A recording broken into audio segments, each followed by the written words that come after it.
Sete dicas de educação dos monarcas russos, que serão úteis para os pais modernos. Por meio dos filmes e livros de ficção, temos a impressão que os monarcas viviam em meio a bailes e diversões. Mas a rotina diária de um estadista não é nada fácil. As responsabilidades de representar e governar um país é algo que poucas pessoas têm a capacidade de suportar. Pode parecer que os pequenos monarcas eram muito mimados, mas se tratando da monarquia russa, não é esse o caso. Os 3 filhos de Alexandre III não eram crianças mimadas. Seus quartos infantis não tinham enfeites. A única exceção eram os ícones. As camas eram duras e a arrumação dos quartos era realizada exclusivamente pelas próprias crianças. A imperatriz Alexandra Feodorovna ensinou às filhas o básico da casa. Queria vê-las como verdadeiras ajudantes. As princesas bordavam, costuravam camisas, passavam linho. Os jovens monarcas tinham uma agenda lotada, e não é de se admirar, o futuro governante deveria conhecer as ciências, entender as artes e ser fisicamente saudável. Mas como isso pode nos ajudar a criar uma criança moderna? Será que a vida desses rigorosos monarcas se encaixaria em nosso universo tecnológico e digital? A resposta é sim. Esses nobres imperadores ainda têm muito a nos ensinar. E podemos aprender muito em 7 lições simples. Mas antes, gostaríamos de convidá-los a conhecer o nosso livro 100 mitos da Revolução Russa. Nele terão acesso a informações inéditas sobre a família imperial russa. Mais informações na descrição do vídeo. E agora, voltando ao nosso assunto, vejamos a lição número 1. Desenvolvimento do interesse pela leitura. Os monarcas liam muito desde a infância. Para despertar o interesse, os mentores costumavam recorrer a truques. Por exemplo, por ordem deles, pequenas letras de chumbo foram lançadas, não maiores que um soldadinho de chumbo. Os príncipes aprenderam o alfabeto brincando. Na adolescência, os truques mudaram. Às vezes, jornais especiais eram publicados no palácio. A publicação distribuía uniformemente histórias com a participação do próprio monarca. As línguas estrangeiras foram estudadas apenas com falantes nativos. Na idade de 3 ou 4 anos, um professor estrangeiro foi designado para as crianças. Esta abordagem produzia excelentes resultados. Aos 5 anos, via de regra, as crianças entendiam francês e alemão. Os alunos mais velhos liam livros em latim sem tradução. A segunda lição era desenvolvimento físico das crianças. Sabe-se que Catarina II reclamou da falta de educação física de seu neto Paulo. A imperatriz estava convencida de que a criança havia sido mimada desde a infância. Catarina era uma defensora do rigor desde a tenridade, do exercício físico constante. Seus outros 2 netos, Constantin e Alexander, cresceram exatamente nessas condições. Os meninos dormiam em camas duras, em quartos com as janelas sempre abertas. A lista de exercícios físicos obrigatórios incluía dança e cavalgadas. Além disso, os filhos dos monarcas eram treinados em esgrima. Durante o dia, o regime foi observado.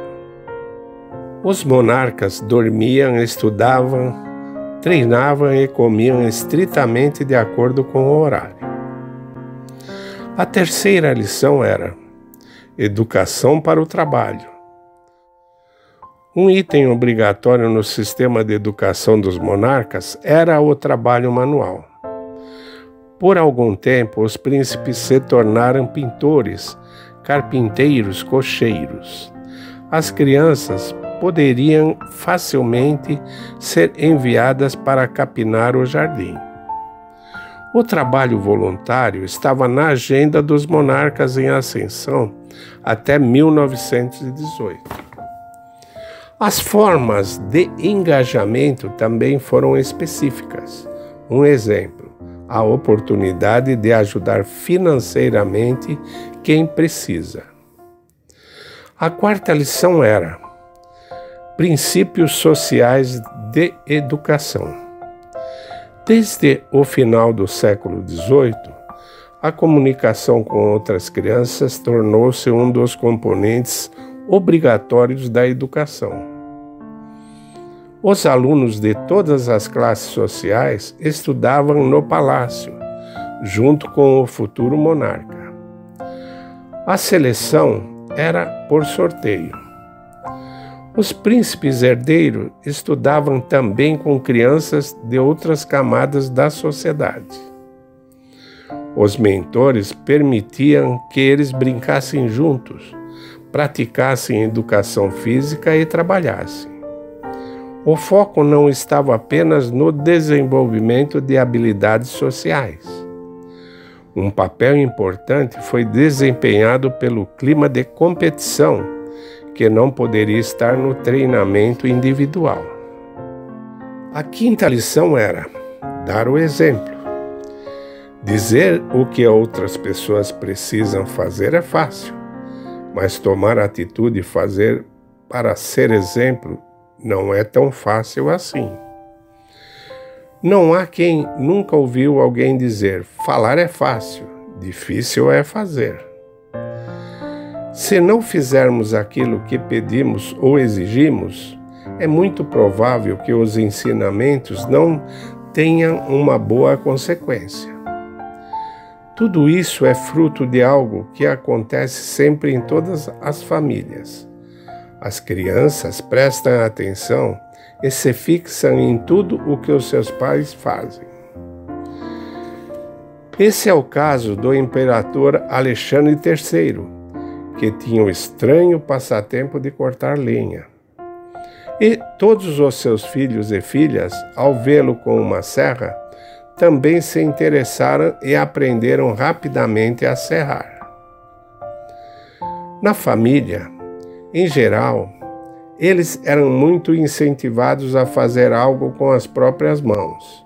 Assim, na Páscoa, os filhos de Alexandre III tingiam os próprios ovos com casca de cebola e os davam aos pais.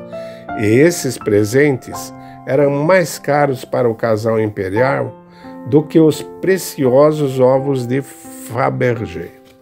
A sexta lição: nunca ficar ocioso. A educação na família de Nicolau II era muito rígida. Não se permitia que as crianças ficassem ociosas.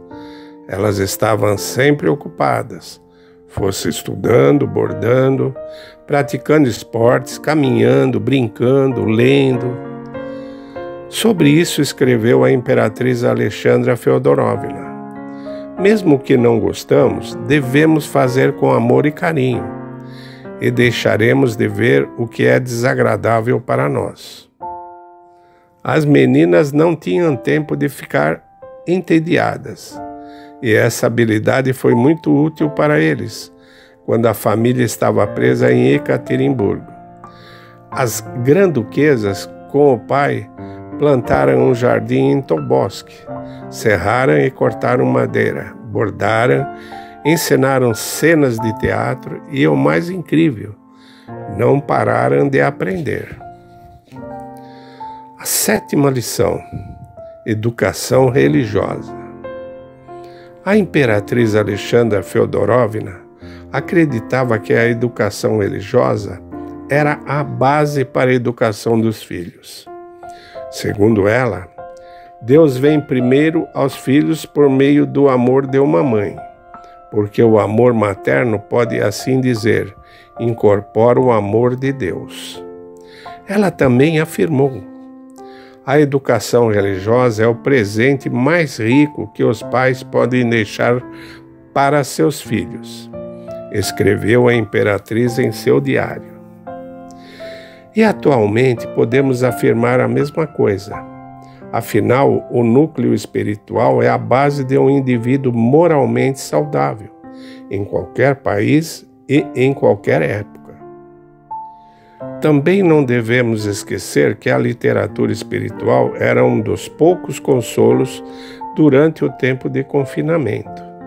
Na casa de Ipatiev, entre as coisas da família, as autoridades encontraram muitos livros de conteúdo espiritual. Suas páginas são marcadas com várias observações. Agora podemos concluir que essas importantes lições de vida podem ser usadas em qualquer época e em qualquer país. E você, gostou das dicas? Acha que podemos consertar a nossa geração Nutella? Deixe nos comentários. Sua participação é muito importante. Quer saber mais sobre a Rússia Imperial? Inscreva-se em nosso canal e ative as notificações. Não se esqueça do like. Até o próximo vídeo.